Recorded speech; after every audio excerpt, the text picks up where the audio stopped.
Are you a beginning genealogist? Don't make the same mistakes at the start that I did.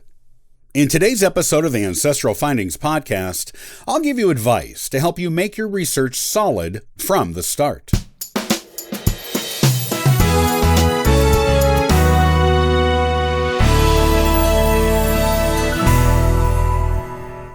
Hindsight is 20/20 in most things in life, and genealogy research is no exception.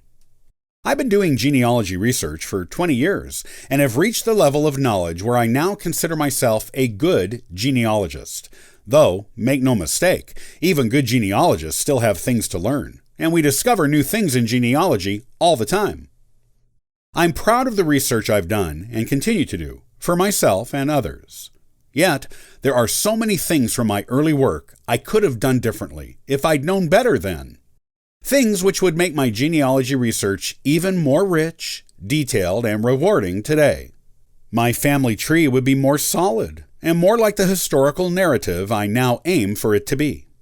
We all make mistakes when we're beginning with something, before we've truly learned the craft. It's true for anything you learn. However, if I can help some beginning genealogists avoid some of the early mistakes I made when I was learning the basics of this wonderful hobby, I'm happy to do so. Here are some things I would have done differently when I began with genealogy if I had known better. Maybe by learning from my mistakes, you can get a better start on your family tree and turn it into something wonderful much sooner than I did. I always had an interest in family history, even when I was too young to understand what it was. I was fascinated by the history of my moneymaker surname and wondered who the first people were who bore it. I loved looking at old family photos and asking questions about the people in them, and I asked older relatives to tell me stories about their childhoods. But this was a childhood curiosity of my own, and I had no idea I should be writing down the things that were told to me, or asking more detailed genealogy-directed questions. One of my great regrets is that I didn't start doing proper genealogy work sooner. I could have gotten so many more stories of long-gone relatives and saved a lot of time looking up the identities of those relatives, if I'd asked the right questions of the people I knew who knew them. By the time I started doing proper genealogy, I was eager for information on my own great-grandfather's grandparents, whose names I did not know, and who I only had a couple of stories about. I tried to ask him, but he had dementia by then, and could only tell me his grandparents' names were Grandma and Grandpa, and couldn't tell me more stories. His children never thought to ask these questions when they were younger, so they had nothing to tell me. It took me nearly 4 more years before I found out those names, as well as their birth and death dates, and even a photo of one set of his grandparents. And I discovered these things when I was helping to clean out his house after he died. You can't go back in time and begin genealogy sooner, of course, but I would recommend you begin as soon as you have an inkling you might be interested. Get at least the basic names, dates, and stories from your older relatives while they are still able to give them to you, and follow up on the research later. The research will always be there, but the first-hand information from the people who knew them won't. Get it while you can. When I first began doing genealogy, I didn't know anything about research methods beyond talking to older relatives. I bought a family tree book and went around to all my older relatives, asking them the appropriate questions about the identities of their parents and grandparents, and any childhood stories they cared to share. But I literally knew nothing else. I didn't know how to expand on my initial research, which was frustrating. I went to the local genealogy library and had no idea what to do with those microfiche and microfilm machines, or even how to find the right books to take me further back in my family history. I would start reading beginning books on genealogy research methods, and then go out and put those methods into practice, so I would learn hands-on how to use them. I could have brought my research further sooner if I'd known.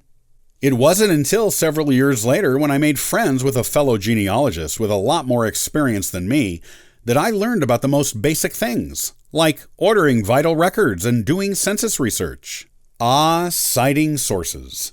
One thing most genealogists know they should be doing, but very few actually do.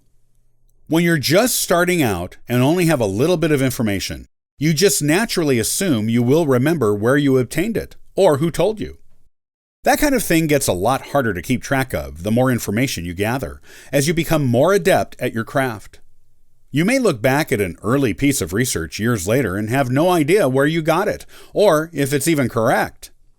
Get a book on citing sources when you begin your genealogical research and use it. Citing sources may seem like a chore at first, but you will be so glad you did it later. And when you make it your regular practice, it will eventually become second nature to you and much easier to do. I relied a lot on published genealogy books, online genealogy, and legends about my ancestors that were told to me as a child when I began. I didn't know that all of these things need to be verified before they can go into a legitimate genealogy. In fact, it is the verification that makes the genealogy legitimate. The vast majority of family tales have some major flaws in them, like a game of telephone that gets played and changed through the generations. Even genealogies that were published in the 19th century have a lot of mistakes, and online genealogies are often full of them, as people copy other people's work without verifying it. Don't make that mistake. You don't want to have to redo an entire line of your genealogy when you find out the third-party work you relied on was incorrect. Yes, I had to do that once. As an example, there was a family lore of my great-grandmother on my mom's side being from Germany. I never met her, so I couldn't ask her. I just assumed it was true. But when I looked further into her history, I discovered she was actually from Virginia, and it was her mother who was from Germany. Her son, my grandfather, who I knew, always insisted his mother was from Germany, but it was actually his grandmother. That shows how things can get changed in a story in just a generation in a family. Verify everything, even if it's from someone with supposedly first-hand knowledge, because you never know when someone will make a mistake or have been given incorrect information themselves. Verify and make sure your family tree is accurate the first time. You'll be glad you did.